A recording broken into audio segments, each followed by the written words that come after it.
بسم الله الرحمن الرحیم. السلام علیکم دوستانو، زه محمد طارق تاسو ته د یوټیوب چینل پښتو کلیک د طرفه هرکلی ویم.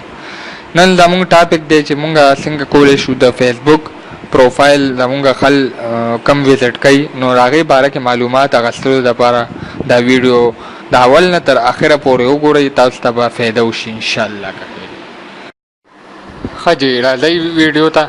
او د ویډیو جوړېدو نه د ټولو نه پهله زه تاسو ته یو خواست کوم، کوم ملګرو زموږ دا چینل سبسکرایب کړی نه وي زموږ دا چینل سبسکرایب کړئ، او ځکه چې موږ هر ورځ به تاسو ته نوې نوې معلومات درکو، نوې نوې ویډیوز درکو.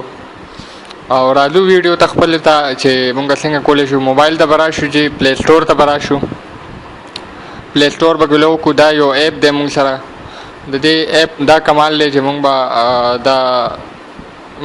ته به وښیي چې څنګه دا ګورئ چې سرچ کې به ورکو. ما آلریډي ډاونلوډ کړی دی، خو تاسو ته زه دوباره بیا هم ښیم چې تاسو بیا دا ډاونلوډ کړئ. دا لاندې لیکلی هم دی پروفایل وزټر فار فیسبوک.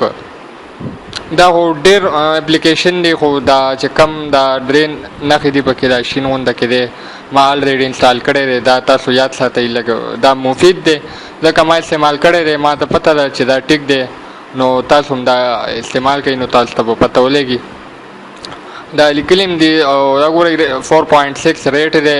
پروفایل سټال کر دی او دا ډیزاین دی پروفایل سټار کر فیسبوک.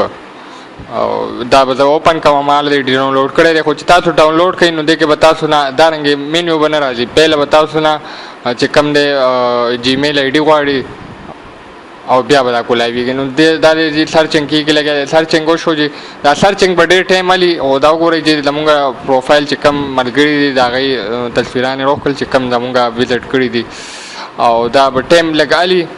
دې نه بس دا زموږ پروفایل نه علاوه چې کوم زموږ بهرني خلک دي سټرینجر، لکه چې زموږ ملګري نه وي، هغوی زه چیک کوم چې کوم زموږ پروفایل وزټ کوي، نو هغه هم دا دی لوډینګ کېږي چې ستاسو مخکې دی.